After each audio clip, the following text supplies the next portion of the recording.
Hi, I'm Nikki. And I'm Ryan. And this is Hiseerie.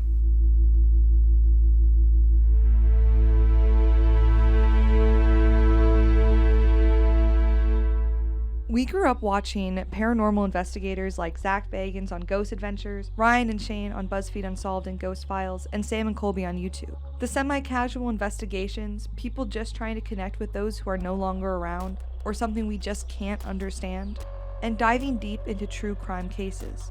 All throughout history, different cultures have believed in the paranormal. Divine gods, spirits, aliens, shaman, and witchcraft, just to name a few. Supernatural occurrences are reported all over the world and have become ingrained into pop culture. Since the beginning of humanity, people have been questioning the bigger picture of existence. What's really out there? Aliens? Ghosts? Bigfoot? Well, we wanted to try it ourselves in our own backyard. So come with us and explore the paranormal and macabre side of the great Midwest. Tonight, we are in Villisca, Iowa, exploring the amazing Villisca Axe Murder House.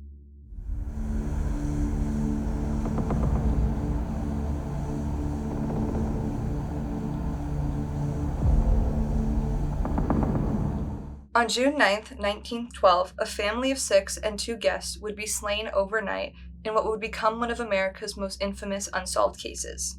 Villisca, Iowa is a small town of just over 2,000 people. The Moore family was well respected and liked around town.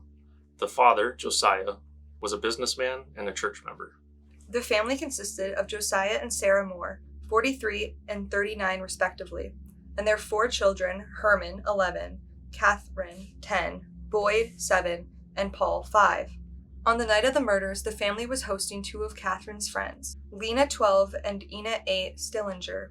The evening of the 12th, the family attended a Children's Day program, which was organized by Sarah Moore at the Presbyterian Church. They headed to the Moore's family about 9:30.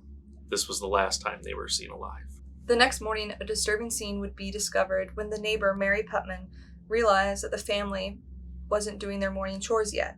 She was worried, so she went over, knocked on the door, and when she received no answer, started to yell. She still received no answer, and so in a panic, she went home, called Josiah's brother Ross, and let the family's chickens out. Ross used a spare key to unlock the door and found the bodies of Lena and Ina Stillinger in the guest bedroom. He exited the house and told Mary to contact Henry Hank Horton, who was the peace officer of the town. Horton went on to discover the rest of the Moore family deceased in their beds. According to investigative reports, it's believed that the killer walked in through the unlocked front door, went upstairs to the parents' bedroom, struck Josiah once with the blunt end of the axe, and used so much force that it chipped the ceiling. The killer then flipped the axe, hit Sarah with the sharp end before she even knew what was happening, and then continued on to the children's room.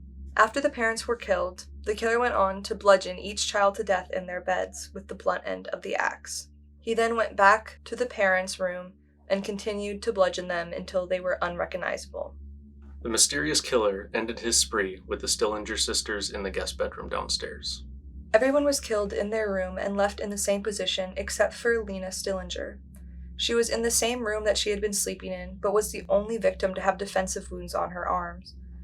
She was left on the bed in a suggestive position with her clothes removed. However, no further assault was discovered.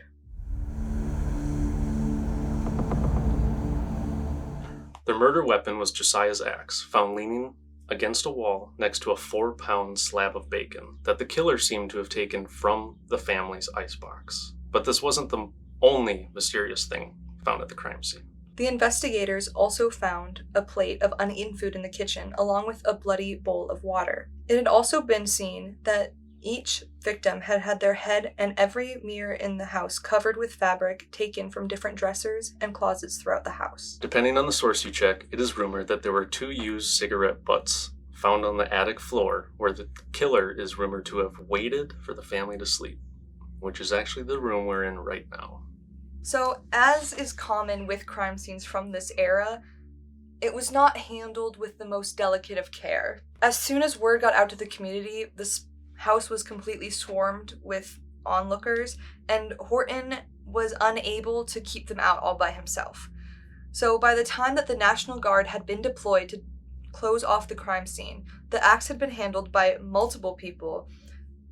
Any evidence throughout the house had been moved around and shuffled by neighbors, and people had even went to Josiah's bedside and taken fragments of his skull as mementos. Also, as we learned while we were here, they had a fingerprint expert come out, but it was testified in court that he was so drunk that he wouldn't have known what a fingerprint was at the time he was examining the scene. It's awesome. The leading suspects in the case were Andrew Sayer, Frank Jones, Henry Lee Moore, no relation, and Reverend George Kelly. Andrew Sayer was a drifter who was accused of the murders by the man who hired him the following day. By all accounts, he had an obsession with the case and would sleep with an axe next to his bed every night. However, he was dismissed as a suspect in the case because he had been arrested for vagrancy the night before in Osceola, Iowa.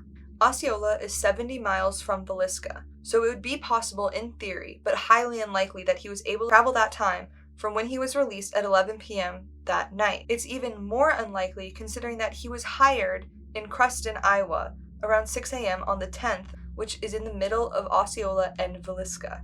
So he would have had to travel from Osceola to Villisca, 70 miles in a few hours, and then travel halfway back to Osceola by 6 a.m. I think he was just a weirdo. I don't think he did it.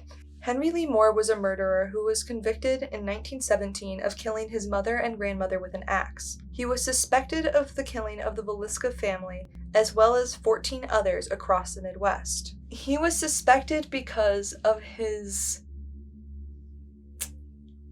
habit of going to morgues to examine bodies and his collection of serial killer memorabilia that he had started at 8 years old.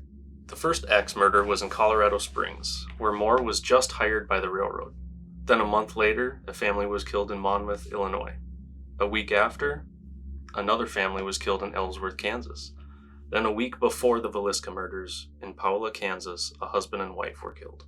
I think Moore is a good suspect, but it's all circumstantial evidence, and a lot of the crimes that he was blamed for were also pinned on William Blackie Mansfield, which brings us to our next suspect. Frank Jones was a senator who also ran a hardware store in the area. He employed Josiah before he had left to start his own hardware store. Jones was extremely angry Josiah had taken over the market, according to other townspeople. There were open accusations by Detective Wilkerson that Jones had hired Mansfield to take out the Moore family. Mansfield's wife, infant child, mother-in-law, and father-in-law were all axed to death in their home in Blue Island, Illinois in 1914. Although he was never convicted of it, many believe he's the perpetrator. All of these crimes had specific details that aligned a little too well. In all the cases, the families had been bludgeoned with the blunt end of an axe. All of them also had been covered their heads had been covered in fabric, as well as all reflective surfaces in the house. Oddly, they also all had chimney lamps with the chimney taken off. Mansfield was arrested but released after a short trial. There was a lack of evidence and a payroll that indicated he was in Illinois. It should be noted that 3 different witnesses came forward to report that Jones had been plotting with other men around town that were strangers, who were later identified to be Mansfield and his associates. It was also suspected that Jones had paid off the jury to get the case dismissed. The last suspect we'll look at is Reverend George Kelly. The Reverend was the traveling preacher throughout the Midwest. He was known as a peeper and accused several times of asking young women and girls to pose nude for him. He was also an arsonist and future chaplain for the KKK. He was diagnosed with schizophrenia later in life and would go on to die in a mental asylum. The Reverend was a suspect because he attended the Children's Day program on June 9th with the Moore family. He then left Villisca between 5 and 5:50 a.m. the following day. A week later, he sent a bloody shirt to be cleaned at a drugstore and began writing obsessive and lengthy letters about the crime to investigators and the family members of the victims. He was originally ruled out because he was only 5'2" and 119 pounds, but would eventually be arrested for the crime 5 years later. Although he confessed to the crime, the jury believed it was coerced, and so much time had passed that the evidence just wasn't there, leading to a hung jury and a mistrial. To this day, this case has never been solved, and it's highly likely that there will always be a mystery here.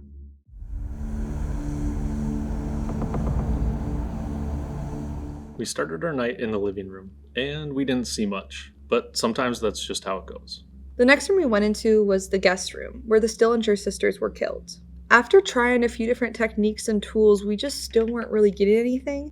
except for, a few disconnected words here and there, until we started to ask about if it was something to do with technology. The Moore family, especially Sarah, gave us the impression that they weren't the biggest fan of our technological tools. So we decided to give a new technique a try, the pendulum.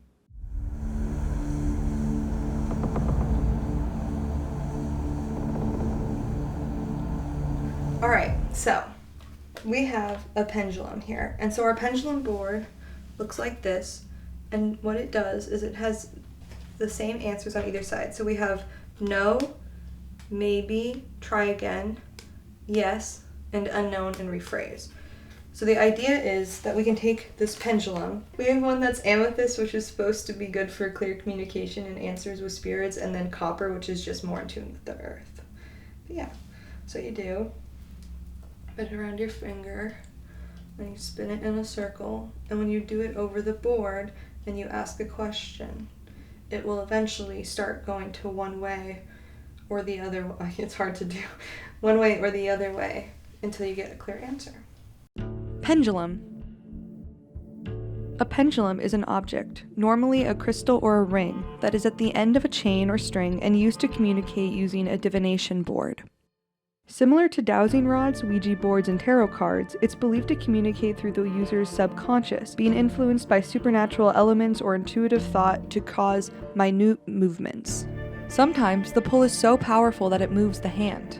The practice of dowsing, including the use of pendulums, goes back to 2000 BCE in ancient Egypt and China. Pendulum-like tools were believed to help detect hidden water, energetic imbalances, and communicate with the divine and spirit realms. Is there anyone in the house with us?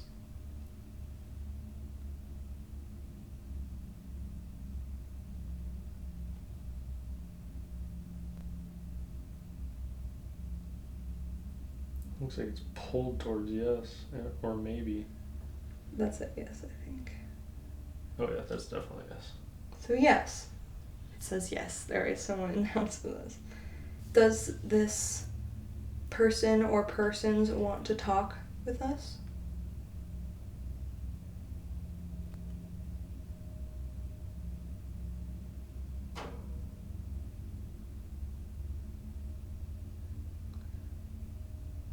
Is it rephrase? Rephrase, unknown. Okay. Let me ask in a different way.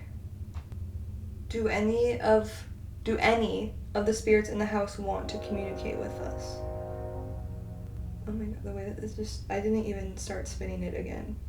It's like, it immediately changed right to yes. That's Do crazy. you have it on camera? Oh yeah. Okay. And I've got your hand in too, so it You can tell. see you're not moving your hand. Like it's. Okay, well, thank you.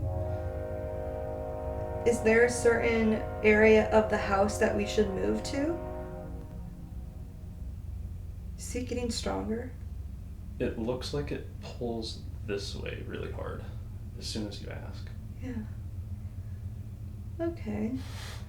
If I list the rooms in the house, can you tell us which one we should be going to?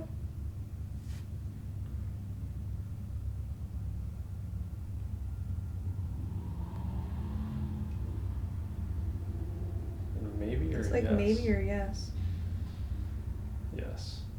Okay. Should we go to the parents' room? Should we spend some time in there?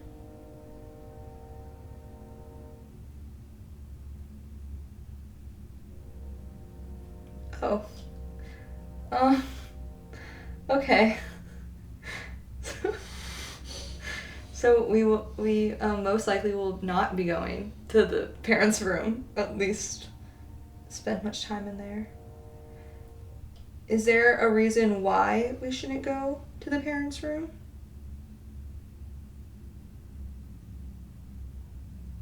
Rephrase or maybe. Unknown. Okay.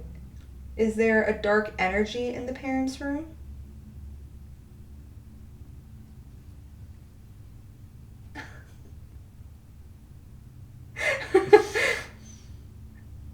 You're communicating really well. Thank you so much. Oh, do you see how strong it got? Mm-hmm. It's like, you're welcome. Okay. Okay. So then we won't go and spend a lot of time in the parents' room. We will go to the kids' room. Should we spend some time in the attic?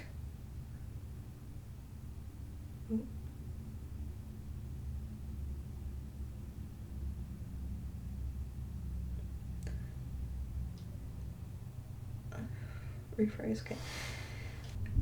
Are we welcome to the attic?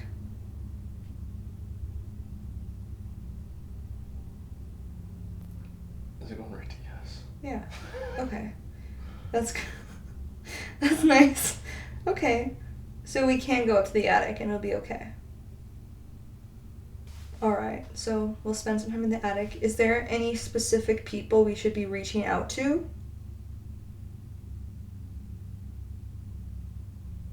Okay. Thank you for pulling harder so I know you're responding to a new question. Should we reach out to someone in the Moore family? Yes. Okay. Should we reach out to Sarah?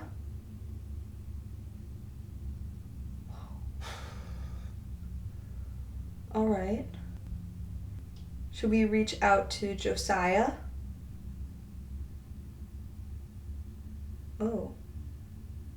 Oh.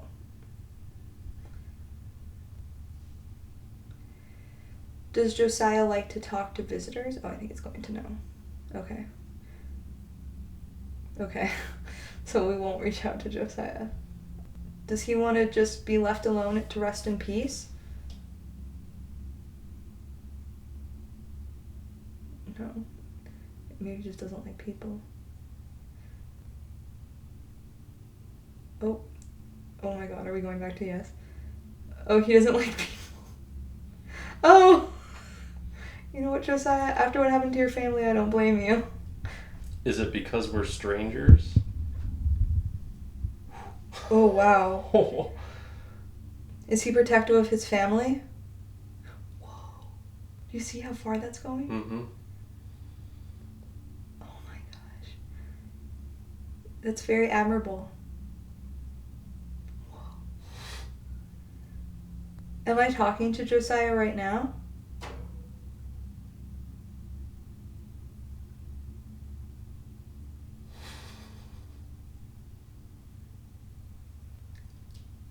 Is this still Sarah?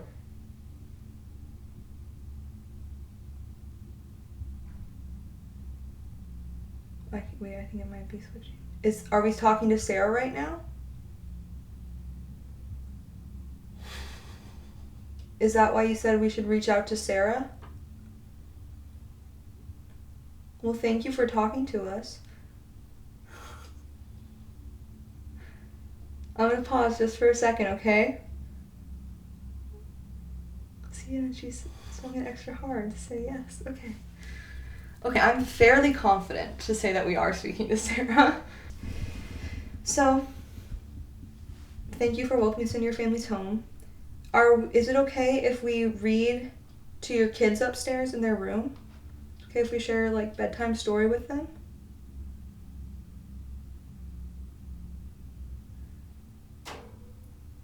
Oh. Okay. Do you still take care of your kids? Mother's job is never done, right? Yeah. Do you see how crazy this thing is going? Yeah, I'm sure it's hard. Especially because you kind of had to take in your daughter's two friends. Yeah. It's hard. Do you want to ask anything? You kind of covered a lot of it. Sarah, is there anything to fear in this house? Do I have to restart it and then do that one? Oh, never mind.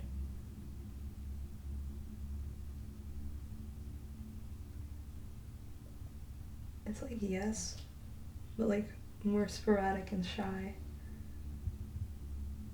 Is it the person who hurt you? Do you know who this person is?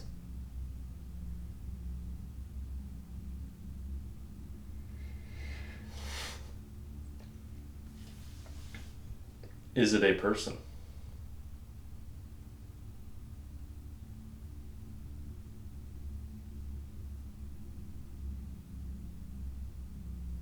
Yes.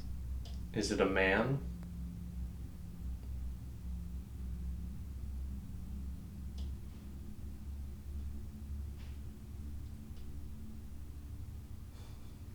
Was that you?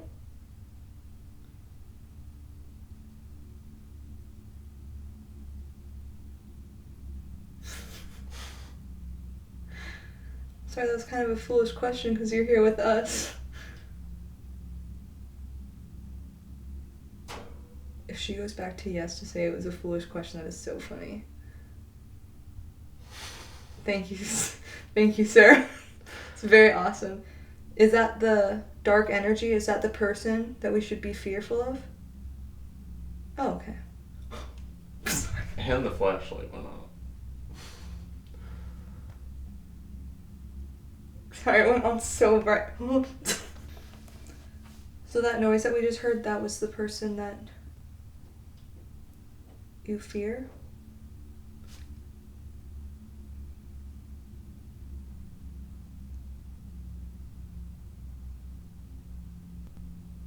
Okay. Does he hurt you? Okay. I'm gonna stop for a second and then restart. But was that you? Okay. So we do have so it's me, Ryan, and we have a cameraman with us this time. And that light just flashed. Mm-hmm. So I'm guessing it's whoever's flashing that light. But we just heard some creaks and footsteps. I don't know. The first time sounded like footsteps. The second Yeah. time just sounded like a floor creak. Mm-hmm. So we just wanted to double check, make sure that. Well, I wanted to make sure it wasn't something to worry about, but then that was proven to be inaccurate. So I don't know. Okay. Sarah! Thank you. Do you try to protect and help protect the guests that come here to see your house and talk to your family?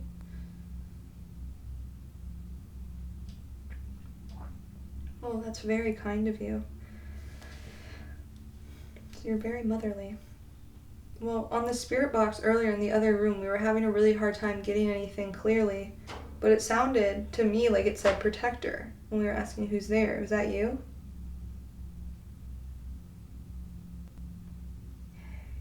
I thought I was just mishearing it. Well, I thought I heard Sarah a few times over the spirit box. Were you trying? Oof, there it goes. Yeah. I know that thing can be pretty hard, especially when there's other radio stations around. Is Josiah the only one that doesn't want to speak with us tonight?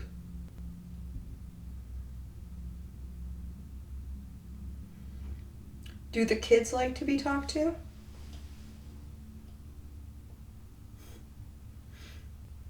Yeah. Do you think they like the attention? Yeah.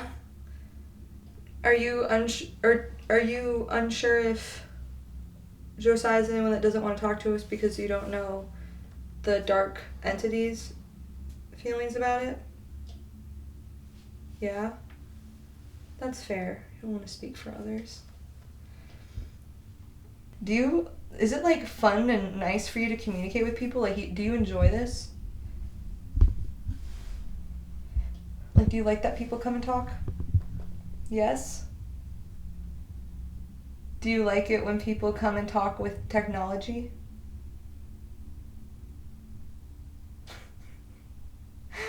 No way. Oh! There we go. Okay. That was cool. Thank you. What are the chances that it would do that on the same set of questions? Yeah, you really don't like technology. Well, when we're talking with you, we'll try to keep it on this thing, okay?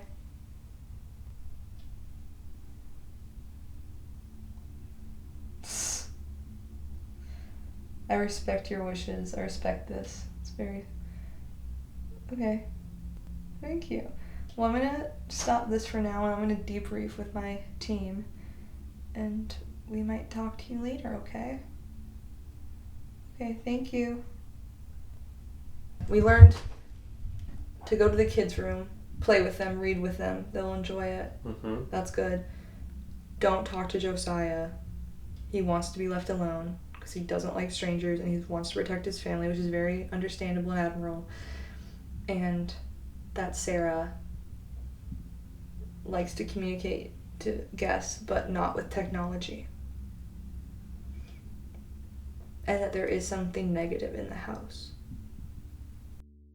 We originally had planned for this to be one episode, but after going through the footage and talking about our experience, it just didn't feel like 26 minutes really gave our experience justice. Come back for part 2 on our Villisca investigation.